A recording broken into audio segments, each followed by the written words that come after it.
Hi, I'm Patrick McConville, and this is Edible Architect. At Edible Architect, we want to make it as quick and easy as possible to build houses out of cookies. To do that, we provide cookie cutter construction sets and cookie texture rollers, along with original recipes that you can use to build any number of houses and flavors. Today, I'll be walking you through another original recipe, which you can find on ediblearchitect.com/recipes. And that will be for our chocolate chip crisp cookie. And the cookie cutter construction set that I'll be using to bake the design today is our Cottage 1, one of our first launch edition cookie cutter construction sets. All of our launch edition sets came with a construction gingerbread recipe on your blueprints. That recipe is great if you're looking to build a structure that is going to last and that you can use on a tablescape, but it isn't particularly tasty. So if it's something that you want to eat, you want to serve it to your guests or your children, this chocolate chip recipe will be something you can bake all year. So why don't you grab your baking supplies, grab your cookie cutter construction set, and we'll go ahead and get started making our dough. To make your dough, first gather your building materials. On the recipe, you'll find your ingredients, which include room temperature unsalted butter, granulated sugar, room temperature egg whites, vanilla extract, and then you have your flour mixture, which is cake flour, baking soda, and salt, and then your mini chocolate chips. To get started, you'll want to go ahead, take your room temperature butter and add it to the bowl of either a stand mixer or a bowl if you're using a hand mixer. And then add your sugar and vanilla.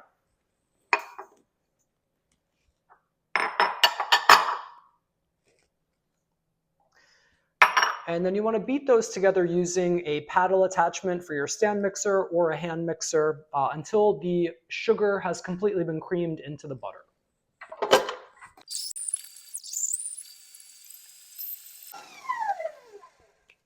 Okay, and then you can go ahead and one at a time add in your egg whites, beating well after each addition.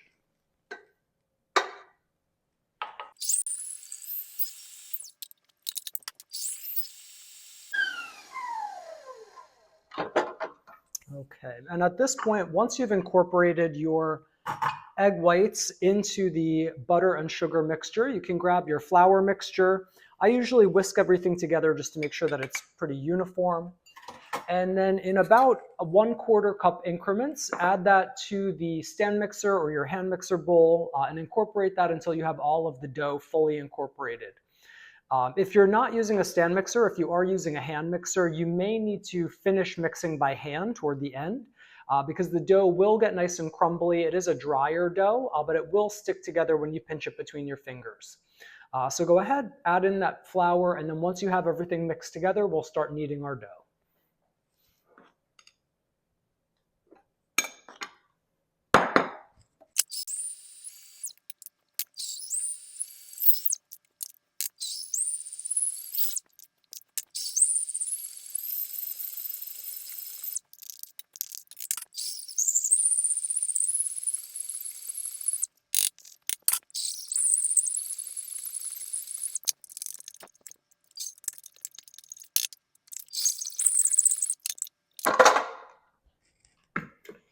And by the time you're done with your dough, it should look something like this. So it should hold together and should be a nice smooth dough, but somewhat crumbly. So it should be a little bit of a dry dough because we are going to be making crispy cookies with it. So take your dough and then empty it from the bowl and split it into 2 balls, and then we will wrap those balls in plastic wrap.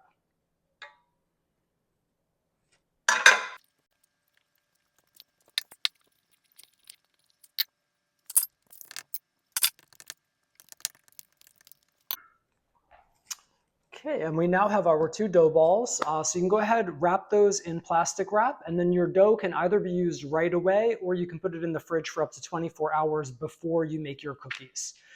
I should mention as well that you're probably thinking to yourself that I forgot the mini chocolate chips. We did not. You do not want to add those until you have already cut out your pieces and then place them by hand, because if you put them in and incorporate them throughout the dough, you won't be able to press your cookie cutters down and cut out your pieces. So hold off on the chocolate chips. We will be coming back to them after we've cut out our pieces. So go ahead, wrap up your dough, and then come back and we'll begin rolling it out and cutting our pieces. When you're ready to roll out your dough, grab your tools. First and foremost, you will need some cake flour in order to dust your parchment paper and any surfaces that you'll be working on. You'll also need a rolling pin and potentially rolling pin bands, which will help you to maintain that 1/8 inch nice and thin consistency of your cookies. And then, of course, your Edible Architect cookie cutter construction set, whichever one you'll be using. Today, I will be using Cottage 1, my first design. And you'll see it's a really cute New England looking cottage, and I think it will look great as a chocolate chip house. So grab your kit. And then I also like to have a few either butter knives or artist palette knives available just so I can get all of the cutouts out of the house as I'm going along. So go ahead, grab some parchment paper, and you can begin rolling everything out. I can't stress enough that you really do want to make sure that you get that nice thin 1/8 inch consistency and thickness throughout your dough. That will make sure that you have enough dough to bake the entire house, and it will also make for a nice clean structure and really nice crispy delicious cookies. I should also mention that you do want to go ahead and make sure that you do not add too much flour because that will get cakey on the outsides of your cookies as well. Now we've preheated our oven to 375 degrees and we can begin rolling out our dough.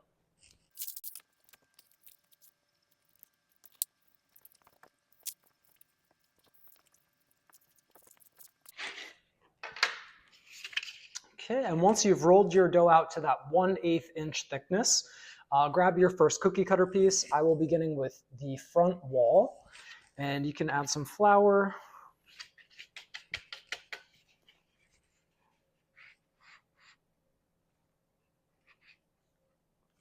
And then press that down to cut it out. And just make sure that you press down firmly around all of the edges, but don't press too hard. It is a plastic cookie cutter. You don't want to crack it. But you do want to make sure that each edge makes contact with your surface so that you get nice, clean cutouts for your cookie.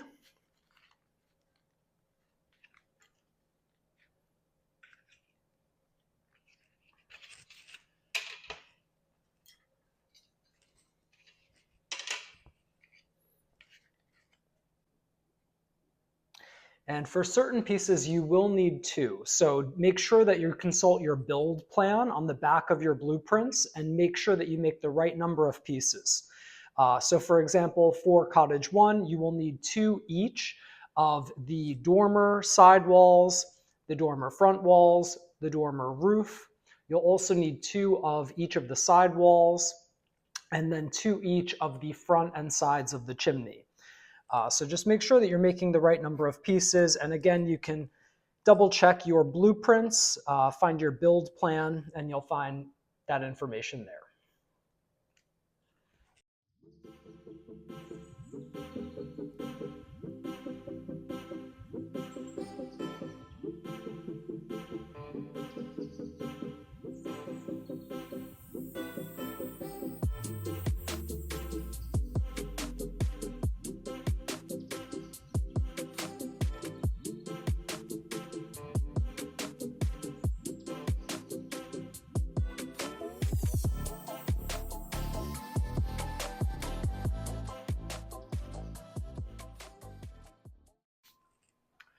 And once you've finished cutting out all of your pieces, you will notice that you should have plenty of leftover dough. So you have enough if you broke any pieces or if you want to make some extra cookies.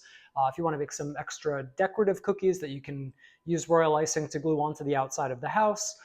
Regardless, you have plenty, so you can go ahead, bake it up, or toss it in the fridge, and you have about 24 hours or so before you should really bake it. Once your pieces are cut, go ahead and pop them into the oven at 375 for 12 to 15 minutes.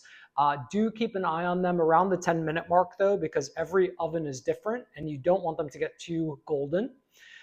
Ideally, you want just a hint of gold on the cookie itself, and then let them cool completely, and we will come back and begin our construction. When you're ready to bake your pieces, you can go ahead and press your mini chocolate chips down into each piece. If you do that before baking, it will make the chocolate chips part of the structure. It'll look like a traditional chocolate chip cookie, but you just want to make sure that you don't press too hard or get too close to any edges because you will start to disturb the shapes of your pieces. I did go ahead and bake my pieces without putting the chocolate chips in yet because I'm going to use them for decorating along with our chocolate royal icing. But that is completely up to you. If you do want chocolate chips in your walls, go ahead and push them down into the dough before baking. Otherwise, bake your pieces and you can use them for decoration.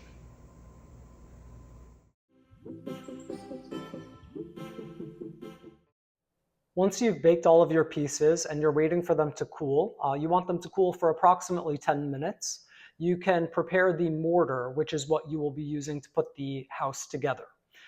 Today, our mortar is going to be a chocolate royal icing, and the ingredients that you'll need are 3 room temperature egg whites, your confectioner sugar, cocoa, and cream of tartar, which you want to whisk together in order to make sure that you have a uniform mixture.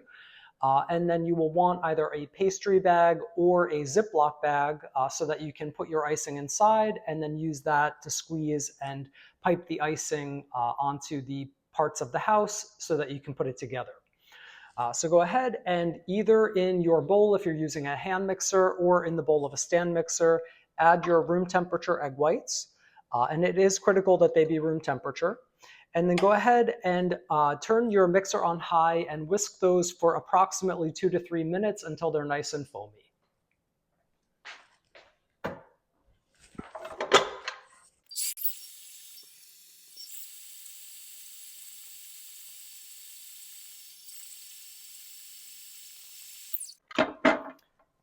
And once they're nice and foamy, you can begin incorporating your sugar mixture. So you want to do that in roughly 1/4 cup increments and then just mix it in and do that until everything has been added to your mixing bowl. And at that point, turn it on high for 5 to 7 minutes. Just keep an eye on it because you do want a proper texture where it will hold the house together, but it won't be too thick to push through a piping bag. So again, we're going to start adding that mixture, and then once we have it all incorporated, 5 to 7 minutes.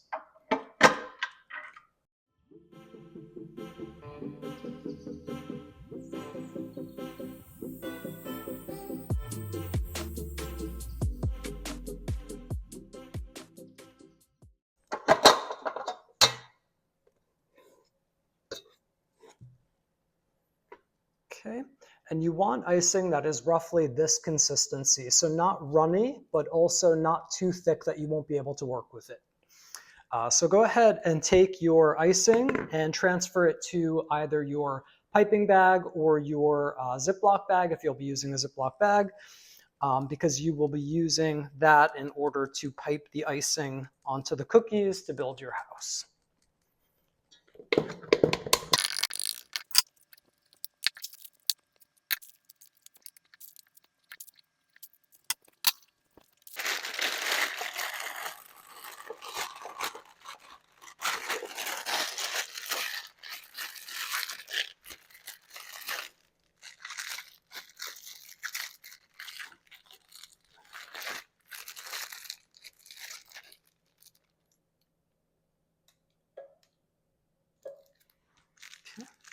And it looks like we're ready to go. So go ahead and grab whatever platform you'll be working with in order to build your house, along with all of your cookies and your mortar, and we will begin building our structure. When you're ready to begin construction, first begin with the platform that you'll use to build the house. I like to buy these platforms at discount home goods stores for about $10. They're wooden and you can drill a hole through them. What I like about that is that I can then use double stick tape to stick a battery pack on the bottom, and I can snake some lights up and through the hole so that I can light up my cookie house. So that's what I've gone ahead and done here. So take your platform, whether it's a plate, a board, or some kind of a platform, and go ahead and take the cookie cutter construction set and find your side wall and your front wall. And then you're going to go ahead and on your platform with a pencil, draw a line along where you want that bottom edge of the front face of your house to be on your platform. You'll then take your sidewall and draw a line perpendicular to that, the exact length of that wall, and those will serve as a nice squared starting point from which you can build your house, and you'll get the nice, neat, clean result that you want. Once you've done that, you will also want to take your baked pieces and with a brush off any excess flour. I find that if you don't do that, then when you decorate the house, the pieces will fall off because they have a lot of flour on the back of them. Equally, when your guests eat your cookie, if it has a lot of excess flour on the outside, it's not the best tasting experience. So brush off all of that excess flour, and if you do have any unclean edges, you can just use the edge of the brush to just go along that edge and break those pieces off. But with those cookie cutters, if you have any experience building cookie houses, you can see how much time it saves you. So you're really able to very quickly cut out really beautifully neat pieces and then bake them, and now we can begin putting everything together. I did not press any chocolate chips into the pieces of the house that I baked, and there are two reasons for that. First, to go with this recipe, I have a chocolate icing, and I thought it might be overkill with the chocolate. Second, I wanted the house to look nice and clean, and I wanted to be able to decorate it with actual little chocolate chip cookies into which I did press those mini chocolate chips. So please feel free to do as you like. You can make chocolate chips everywhere if you want, but once your pieces are baked and clean, we can start our construction. I do recommend as well having a support of some kind, whether that is a can of soup or a baking soda box like this, but you can put that down on your platform, and then as you're putting pieces up, you can lean them if necessary so that they can serve as a temporary support, and then just make sure that you remove that before you enclose the house. All right, so we'll take our mortar and we will add a line of icing along that long line representing the front wall of our house.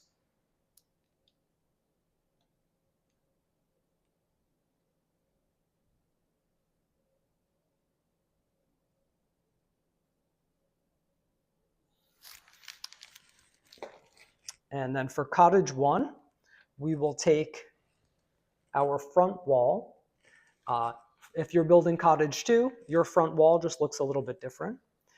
And you can press that down into place along that line of icing. And take your support, put that temporarily in place, and you can lean your front wall. Next, we will take one of our side walls. So whichever wall I want to be this side of my house. So if I'm facing the house, this would be the right side. And I think I'll go with this piece here. So take one of your side pieces, and you're going to want to put a line of icing along the bottom edge, and then along whichever edge will meet the front of the house. So in my case, that will be this edge here. So take your icing, add it to the relevant edges.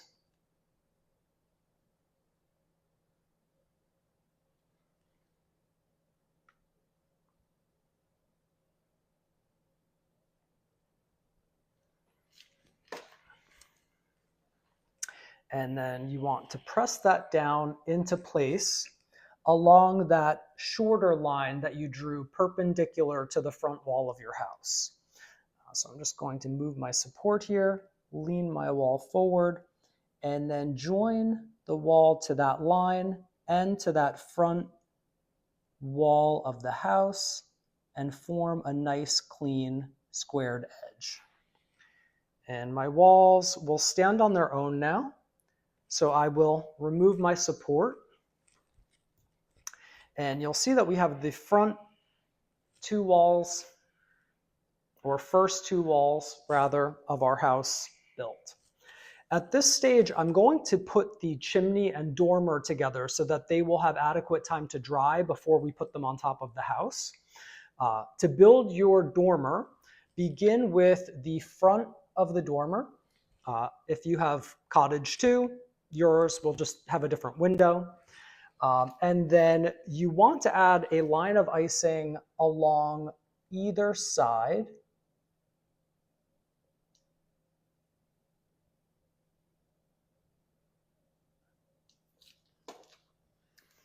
And then find the sides of your dormer. So that would be these pieces here. And then pressing down onto a flat surface, join the side of your dormer to the front, and then repeat that on the other side with the other side wall of your dormer. And then take the back of your dormer, add a line of icing on either side,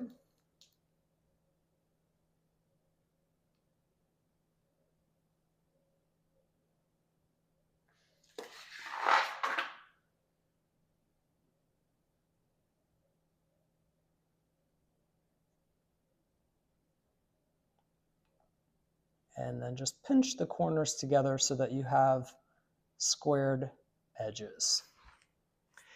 And then leave that to dry. So leave that to dry for a bit, and then we can put it on top of the house. In the meantime, we will build our chimney. So find the front of your chimney, which is this square piece. And just like before, add a line of icing to either side on the inside face of the chimney. And then take one of the sides of your chimney and holding it upside down so that the cutout is on top, press it into one of those lines of icing.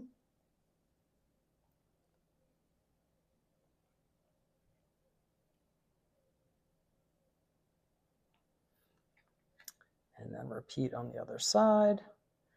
And just make sure that you have nice squared corners. And then take the back of your chimney,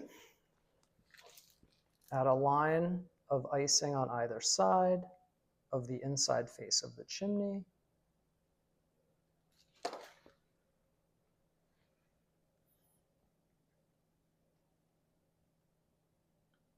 And then press those together, getting nice squared edges. And then just set that aside to dry. All right, and we will resume now that this has set up for a moment, building our base structure. So take your mortar and then find the other side wall of your house. So here we have our side wall. This will sit here, and so I will need a line of icing along this bottom edge and this front edge of the wall. So add your icing.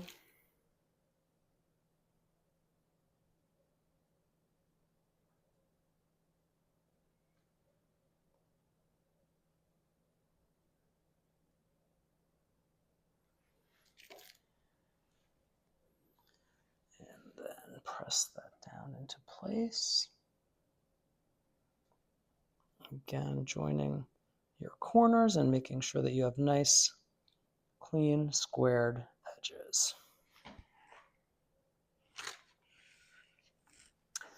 And then you want to take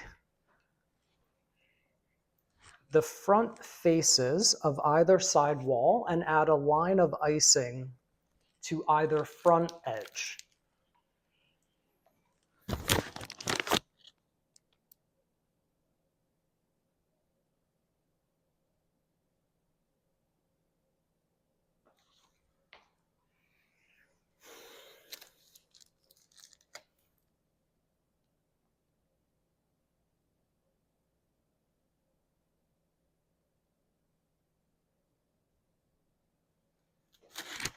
Okay. And then take the back wall and add a line of icing just along the bottom edge.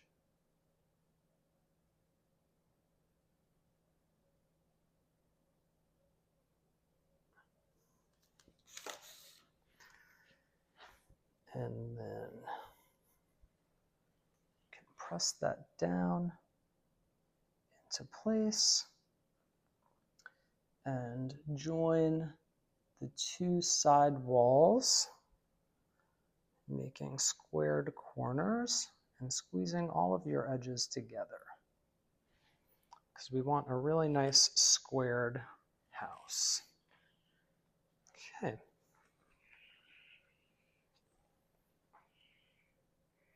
So we have our base structure. Now we can install our roof pieces. And to do that, I'm just going to clear some space.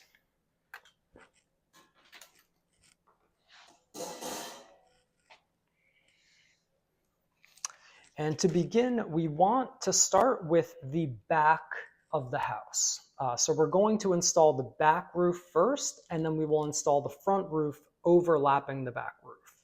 So to do that, we're going to add a line of icing along the top 3 back edges. So along here, here, and here.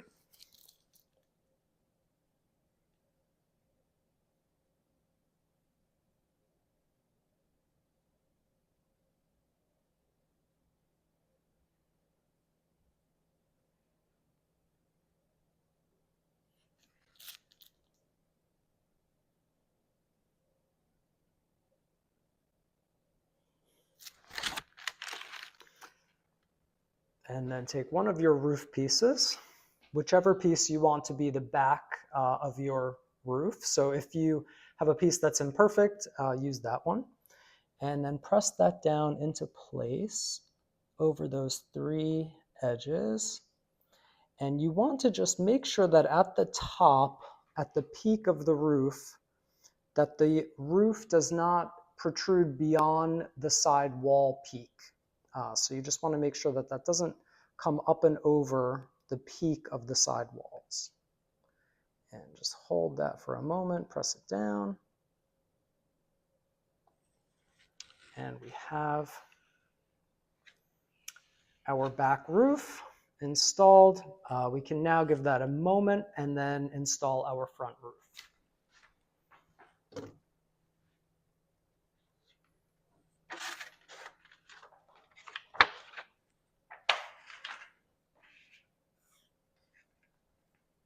Okay, and the icing does set up very quickly, so we can add a line of icing along those front 3 edges.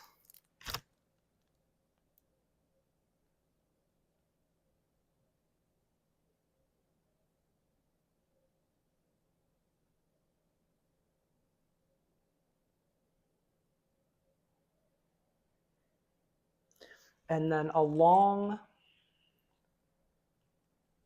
that center roof line edge of the back roof. But do not add any icing to the notch, because the notch is where the light will come up and through into the dormer. So you do not need to add any icing to the notch itself. You can skip over it. And then take your final front roof piece and press that down into place, slightly overlapping that back roof. And then you can pinch your corners together to ensure nice clean seams.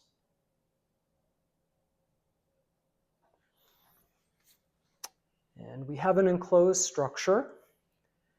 And we can now check on our dormer and chimney and see if they're setting up enough that they can be installed. Looks like the chimney is pretty good.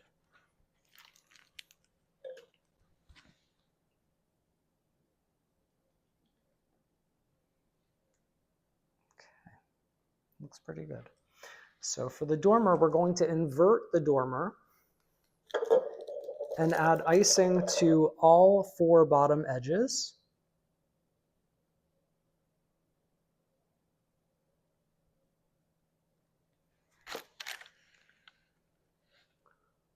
It's still setting up.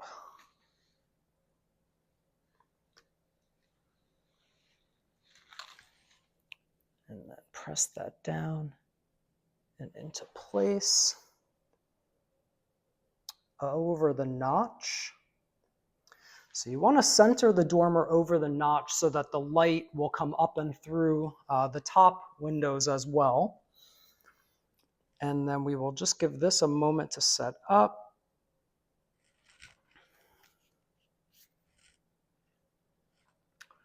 And we can install our chimney. So we'll follow the same process. Just take your chimney, which is upside down, so you have those cutouts. That is going to be the edge that sits onto your roof. Add icing to all 4 bottom edges.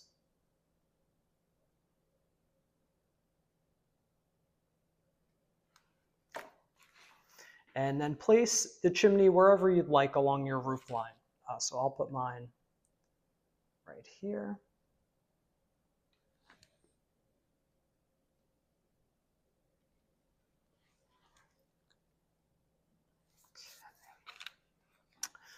And the final 2 pieces are the 2 roof pieces for our dormer. So I will begin with this side, closest to the chimney here, and add a line of icing along each of the 3 top edges.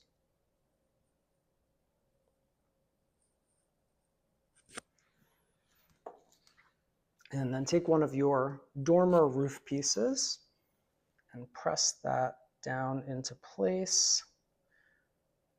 Again, making sure that you don't protrude beyond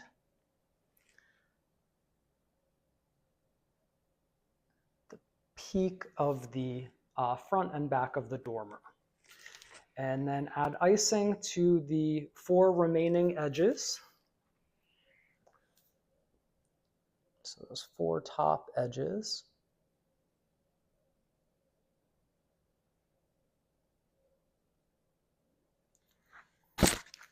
And press your final roof piece down into place, pinching your corners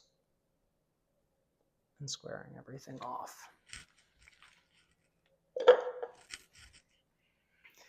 And we have a completed cottage 1, with the exception of all of the chocolate chips. So at this point, you can go crazy, decorate to your heart's content with the chocolate royal icing. You should have plenty. For my part, I'm going to go ahead and glue all of these chocolate chip cookies all over the house and add lots of icing so that with every bite of this cookie, it will taste like a chocolate chip cookie.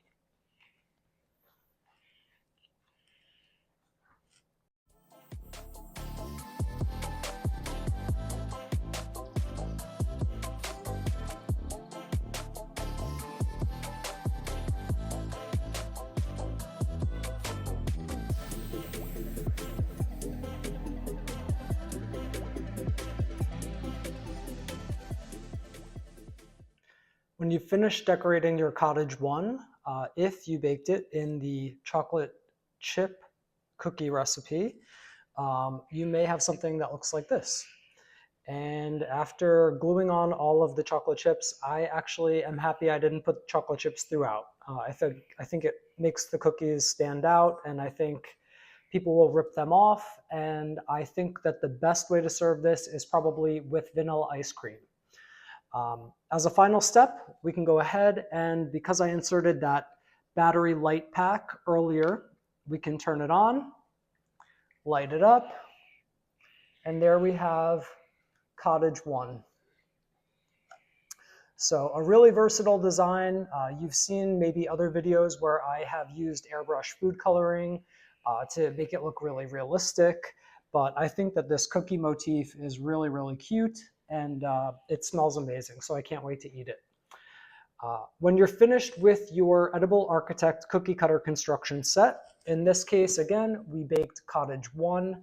You can go ahead and wash the cookie cutter construction set in the sink with warm soap and water, and then wipe down or rinse off, dry, and roll up your blueprints and return them to the box that they came in so that you can use them without them being damaged while they're being stored. I hope you enjoyed baking this with me today. I had a great time, and if you do bake one, please tag us, hashtag Edible Architect on social media. And if you like this video, please like and subscribe. It really helps us. And please leave a comment if there's something you might like to see, if you have an idea, or in general, if you have any feedback. Thanks so much, and I can't wait to see what you build. If you enjoyed this video, please consider liking and subscribing to our channel. We'll be posting all of our original recipes, which we will be baking into these really cute edible houses. So please join us, don't miss it, and can't wait to see you next time.